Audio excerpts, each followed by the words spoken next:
Welcome to the MLB Coast to Coast podcast, brought to you by thelines.com. Coming to you from the West Coast, Josh Lander, joined by my guys Mo Nawara in the Midwest, and we've got Nate Weitzer on the East Coast. And we are looking at a Tuesday night slate here, plenty to choose from. All night games, as we are bringing you these nighttime games each and every weekday of this regular season. So you want to make sure you are liked and subscribed to that page. Continue to follow along with us. We also want you to head to thelines.com, where we've got great written content coming along each and every day as well, all summer long, headed into the fall. Also have that great odds checker tool on there to make sure you guys are shopping those lines to the best of your ability all MLB season long. And as always, if you do still need a FanDuel or a DraftKings account, head to fdpicks.com or dkpicks.com. Find those listings in your area, such as what we've got here, kicking things off with the Phillies in Cincinnati, taking on TJ Zook and the Reds. Kyle Gibson on the mound there, minus 180 for the Phils. Sean Manaea and the Pods are in Miami, taking on Edward Cabrera and the Marlins, minus 150 for the visiting Padres. Tampa Bay and the Rays, Jeffrey Springs on the mound in New York against the Yanks, Nestor Cortez, minus 170 for the Yanks there at home. Nick Pivetta in a game we are going to talk about here with the Sox in Pittsburgh, taking on Mitch Keller and the Pirates, minus 135 for Boston in this one. Justin Steele and the Cubs are in Washington, taking on Patrick Corbin and the Nats, minus 155 for the Cubs there. Dean Creamer and the Orioles are in Toronto, taking on Alek Manoah and the Blue Jays there, minus 225 for the Jays at home. Garrett Hill and the Tigers are taking on Zach Plesac and the Guardians in Cleveland, minus 210 for the Guardians at home. Taijuan Walker and the Mets are coming back against the Braves. Charlie Morton, minus 150 for the Braves, who are spanking the Mets during the nighttime as we are recording this on Monday evening. The Royals and Zach Greinke are in Minnesota, taking on Sonny Gray and the Twins, minus 190 for the Twins at home. The Rockies and Kyle Freeland are in St. Louis, taking on Jose Quintana and the Cards, minus 230 for the Cards there. The Stros and Justin Verlander, another game we'd like to talk about here, and are taking on Dylan Cease and the Chi Sox in Chicago, minus 115 for the Stros on the road. The Mariners and Robbie Ray are in LA, taking on the Angels and Jose Suarez, minus 170 for the former Cy Young winner there. And finishing things off in another game that I know we'd like to talk about here, Merrill Kelly and those Diamondbacks are taking on Jakob Junis and the San Francisco Giants, minus 115 in San Francisco there. However, we are starting with that Astros game in Chicago. Dylan Cease on the mound at home, a total of 7 runs against the ageless Justin Verlander. Mo, I believe I know where you're going with this one. I think you started to believe in Verlander finally, if I'm not mistaken. So tell us what you're liking in this one. Yeah, this is going to be one of the most fun games to watch of the year, probably. I would say definitely if you're going to watch one baseball game tomorrow, put this one on. Two guys vying for the Cy Young. I think they're probably in the top 2 in the markets now. I haven't checked it in a little bit, but McClanahan's had some bad starts lately, so I think these guys are the top 2. And yeah, I think if you right now, I don't think this line's going to hang around, so this probably isn't useful advice. But right now, the Astros do have a minus 115 line at DraftKings. I think that's pretty good and worth a play, but like it gets a little iffy around the minus 125 consensus. So we'll see where it's at in the morning when everybody sees this. But I do think it's a little light on the Astros. I mean, I thought that today too when their bullpen blew it. But, yeah, it's interesting because these two pitchers are actually so good and so similar. Two guys who just get incredible value out of their fastball-slider combos. I do have Cease as a little bit of a stronger pitcher, honestly, though, than Verlander. xERA likes him better. Sierra also likes him better. And I think he has been a bit better than Verlander. I've talked about how Verlander's peripherals don't quite say he's as good as his numbers have been. Cease's peripherals are incredible. I think this could be the game, honestly. If you ever want to bet a Cy Young future, though, I would say for Dylan Cease, probably now's the time, because if he outpitches Verlander here and they win, that'll probably be big for his case. But once again, when I look at these lineups, I just think, especially Luis Robert didn't come back today. I guess I would expect more likely than not he sits again on Tuesday. They just have such a massive edge in the lineup and the bullpen, today's blow-up notwithstanding. And also just the way these pitchers attack is so predicated on their fastballs, and Astros actually do hit the fastball very well. They're second against the four-seamer. And again, like I said yesterday, White Sox are 26th, so it does look like the Astros should be kind of closer to like minus 130 to me. So I think a little bit of value on the Astros right now. We'll see what it looks like tomorrow. Yeah, I mean, it's already getting bet in that direction, though. Yeah, on FanDuel, you see minus 125 now.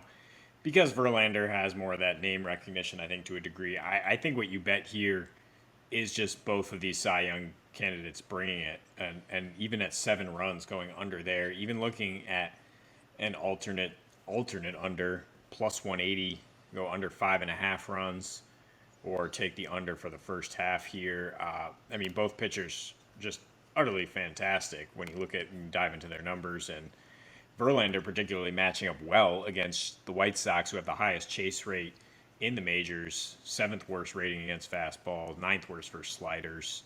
As good as he's been this year, maybe he's even been a bit unlucky in high leverage situations with a 390 BABIP on the road. He's got a 96% strand rate. Lefties are hitting 123 against him, and the White Sox still missing a few key guys there. And Cease, since the All-Star break, 99% strand rate, 13 K per 9 ratio. I mean, just incredible pitchers. I mean, you can look at these duels and think that it's going to happen and get disappointed, but I think we will be treated to an excellent pitching matchup here where runs are at a premium for sure.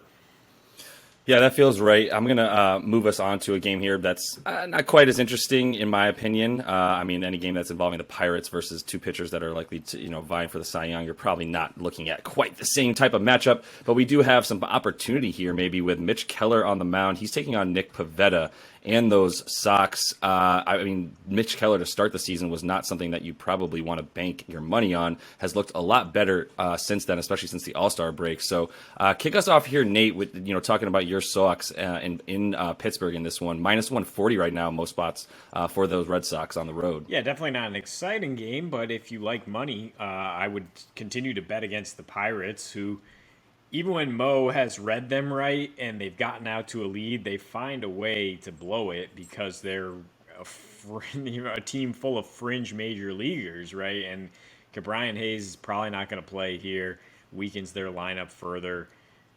Nick Pivetta isn't really a guy I want to bet my house on, but he's pitched better lately. He's got a high K per 9 in high leverage situations. Really, walks have been the issue. High swinging strike rate.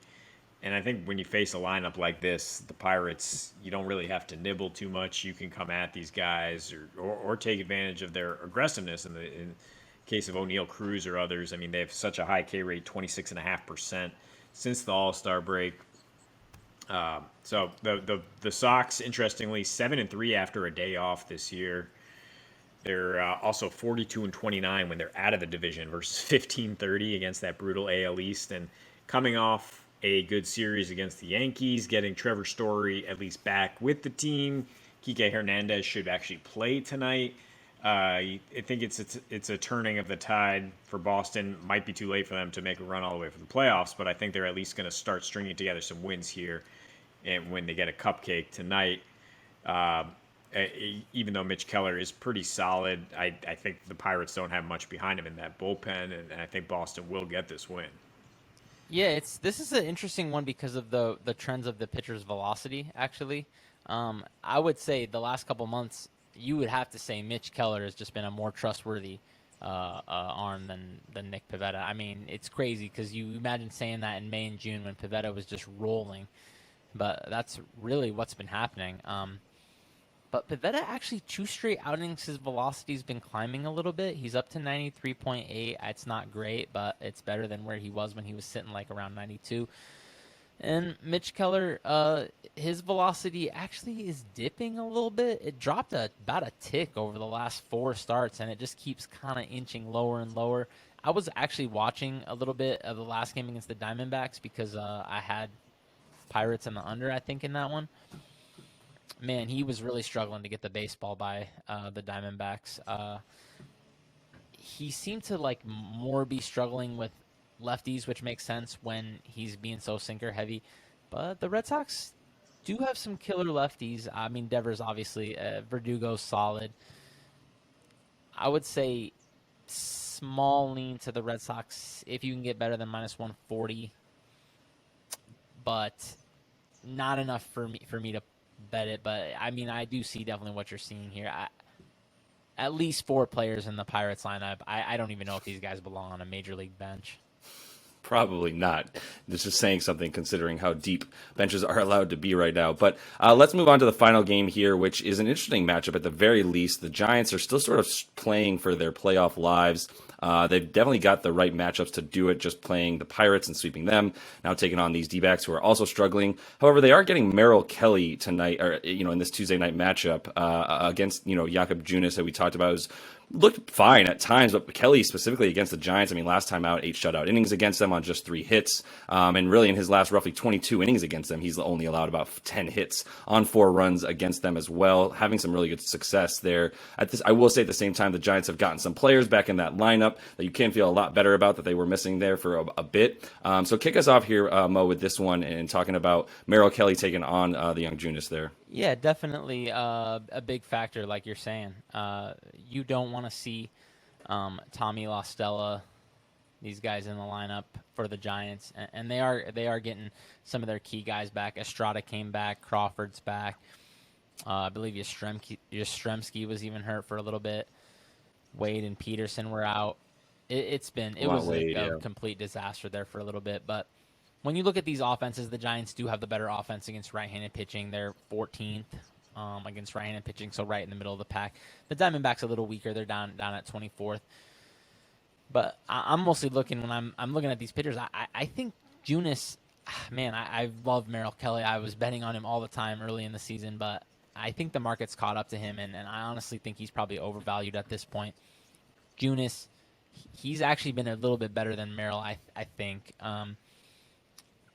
This is just a spot where I think the projections and the numbers are just not accurate on these guys, basically.